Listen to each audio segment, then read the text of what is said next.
The opportunity came for missionaries in our church. We're looking for some people to come and do a mission trip in Vanuatu.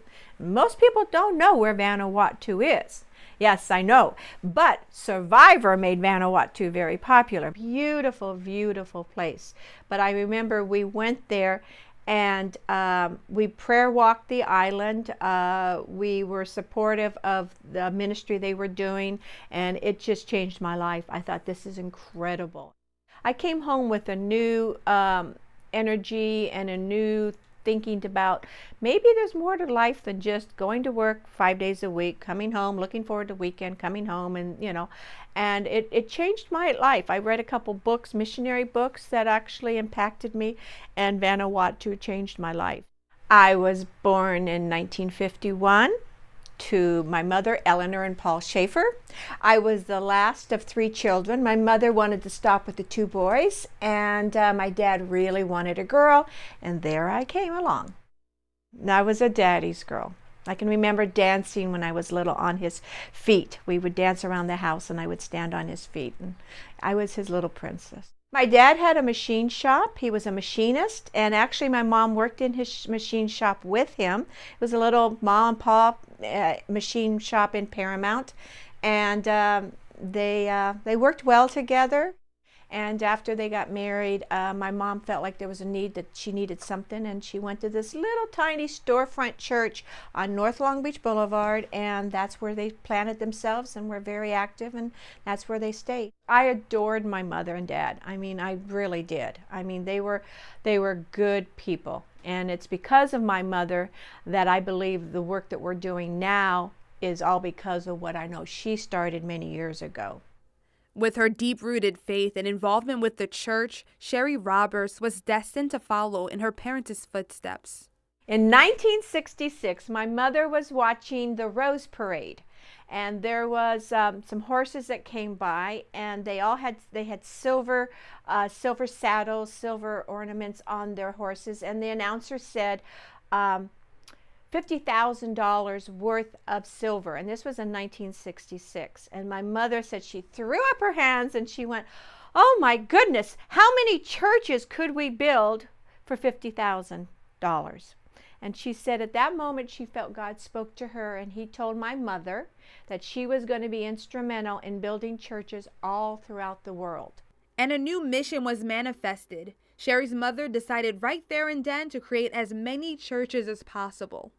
My mom, she would even do things like swim-a-thons. My mother was a big lady like myself, and her last swim-a-thon was at age 78. She made the cover of the Press Telegram in Long Beach. And people would come and they would pledge money, and her last swim she raised $10,000 to build a well in El Salvador. So besides the churches they built several wells, they built pastor parsonages, even orphanages. 168 churches were built all over the world, including Haiti, China, Uganda, and so many more. Sherri saw her parents' hard work firsthand. When my mother was building these churches, I will say I was resentful because I didn't get the name brand clothing, I didn't get the nicer things, and I was resentful because I actually thought, my mother, here she is taking what little money we had from a tiny little machine shop, mom and pop business, and she was so determined to build these churches all over the world. Sherri married right out of high school. She describes the first couple of years as the honeymoon stages. But the marriage didn't turn out how she would have hoped. I remember it was quite shocking because we were the only couple on both sides of our family, anybody we knew that had ever divorced. And this was many, many years ago when divorce wasn't common. So I was feeling not only shocked by the whole thing, but we were also the odd people out by, having a divorce. And with 3 kids, Sherri found herself a single mom juggling multiple jobs to support her family, and eventually back to the place she had abandoned. It's always when you're down and out, when you have nowhere else to go, you just got to look up. It was tough. For 3 years, I raised them on my own with no support, nothing. And I learned to be very independent. So I had many jobs. I worked early morning daycare. I had a part-time job at a church. I went to, I did ironing, I did cleaning houses. I had gone to school for 2 years to learn how to do cake decorating. I had many jobs. She worked at a local church doing administrative work, and it wasn't long before someone caught her eye. When he was discipling with the local pastor, the pastor said, well, why don't you, date the secretary out there? And he goes, oh, she's got 2 kids. And he goes, well, she's got 3, but that shouldn't matter. So anyway. And it didn't matter. It didn't matter. It didn't matter. Ken Roberts was a musician in a Christian band and worked as a sound engineer at Disney. And he was also very involved in the church. The two fell in love and married in 1979. And 5 years later, they added to their family with a baby boy of their own. I really wanted them to have the Christian upbringing that I had, solid teaching. I knew what they were being taught at school. I wasn't concerned about them being taught things that we didn't believe. But it wasn't too long before there was another child for Sherri to take care of. I went to this Christian conference up in Los Angeles, and the World Vision was there. And they had all these tables, the table spread out with little children that needed to be sponsored. And I remember looking at all these children and I'm going, I think I'll sponsor one of these kids, And the whole day they had people come up and say, I was actually able to go visit my sponsored child, and it was such a change, what a change in my life getting to meet them. And I thought, oh, I would like to do that. So I picked up a little girl, and I remember she had this frown. It was an upside down frown. I mean, she just looked so pathetic, so sad. But I picked her because my husband actually naturally has a frown.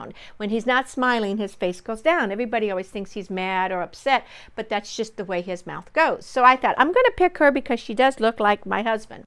From that point on, Sherri received letters and photos from Restituta, a young girl from Uganda. But she would soon find out there was more in store. There was this singing group from Uganda, East Africa, a male singing group. They were in their late 20s and 30s, and they had started touring. They were going to be in the United States for a year, and they started on the East Coast, and they would come across, and they came all the way to the West Coast. The group went by First Love, and Sherri felt there was a bigger reason why they landed at her church's footsteps. And when they came here, our friends called us up and said, these guys would like to build a recording studio in Uganda. You want to come over and talk to them? So my husband did. He got to know them. They talked for off and on 3 days, and he did a demo tape with them and everything. And at the end of the 3 days, they said to him, we think you're the person that's supposed to come to Uganda and help us build a recording studio. And in February of 2004, Ken and Sherri packed their bags and took their first trip to Uganda. And the capital of Kampala was their new home for the next 2 weeks. And while we were in Uganda, the singing group, they were taking us to the nice restaurants, the nicest places. I mean, they were keeping us away from what I would call Uganda. I mean, I would call the majority of how Ugandans live. And I remember they were building the studio. He was finishing the inside. They were soundproofing it. And I decided to take a walk. Once we got into the villages and saw, how people live, and, no electricity, a lot of them no electricity, having to walk a couple miles to go to get water to pump from a well.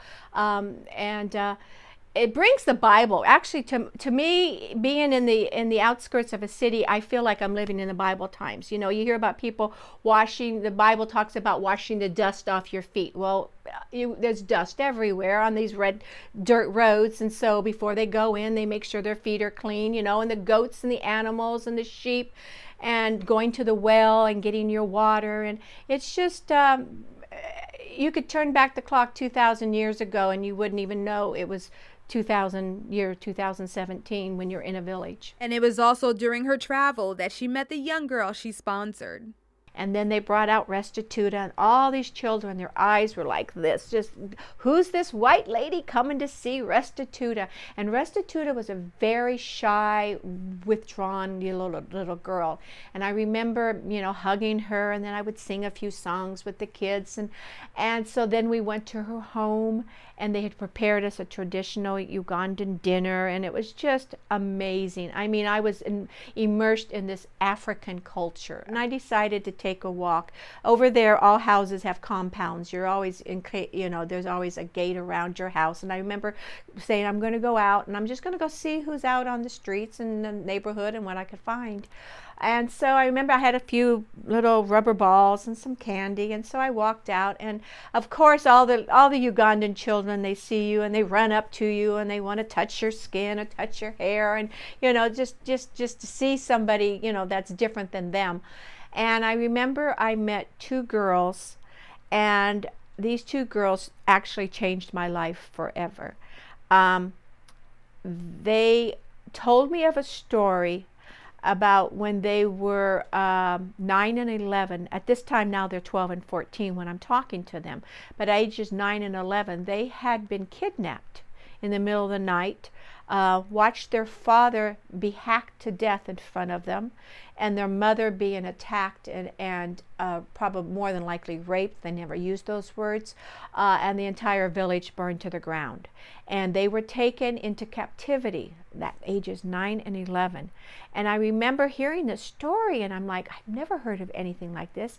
Well, it's the story of the rebels, Joseph Kony, which was very popular in 2012, the movement. It's the story of how the rebels came in and just kidnapped children and forcibly put the boys into the army with their guns, and the young girls were used as sex slaves.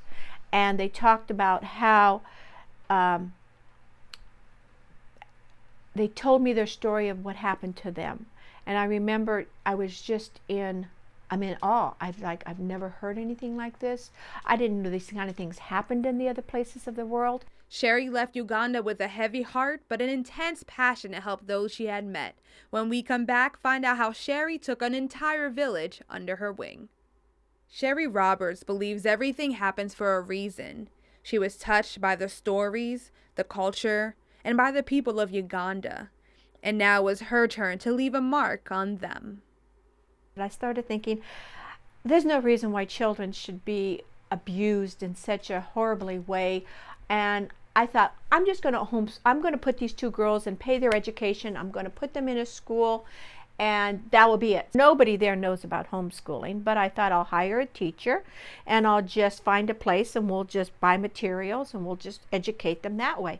But in the meantime, there was this little Sudanese family just outside of the guest house.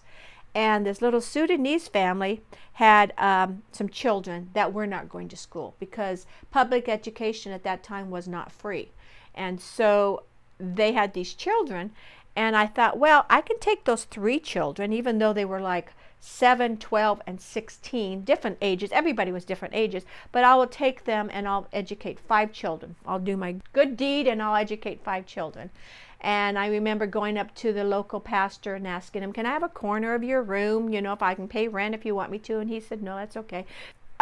We got all the school materials. I found somebody to teach them. And the first question they asked us is, well, what uniforms are we going to wear? And I'm saying, there's only 5 of you. It's a homeschool, but we must have uniforms. So Ken was working at Disney. And so we ended up buying surfing Minnie Mickey shirts and dresses for them. So they had these powder blue surfing dresses and shirts for their uniforms. They looked really cute. What started out with 5 children being homeschooled is now we're officially a school, New Creation Center. I like it because now the Bible verse talks about us new creatures in Christ. The old is past and the new. And so these are children who it's the old is past and now they have a brand new start. They're new creations. At that time, we had bought land outside of the capital city, about an hour's north of the city.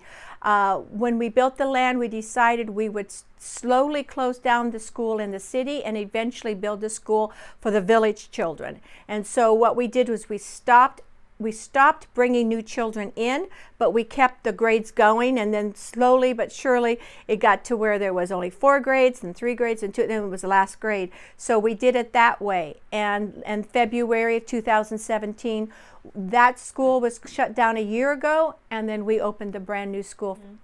And it's the same name of the... Yes, we kept it New Creation Center, but we call it New Creation Center Graceland. Graceland is our land that we live on. It's our 11 acres. When Ken and I were trying to figure out a name, we wanted to have a name for it. We were coming up with all these names, and I jokingly said Graceland.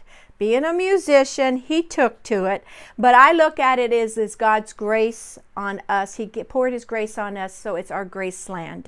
So no, it's not in Memphis. And the king does, and Elvis doesn't live there, but the true king does live there. So we provide them with everything. We run it as a co-op, and what we do is we ask a member of the family, be it the mother or older brother or somebody in the family, to come and volunteer to either help clean the classrooms for a week or come and help wash up and help with the meals for their breakfast and lunch, wash up. So, and it's actually worked very well. I didn't know how it was going to work, but they know that if they want to keep their kids in the school, this is how it's run, and they want their children so desperately to get a good education, so they run it. So our first parent-teacher meeting, well, actually it was a parent-teacher conference or whatever, and we had a meeting, and the kids came in and performed and everything, but we had 100% attendance.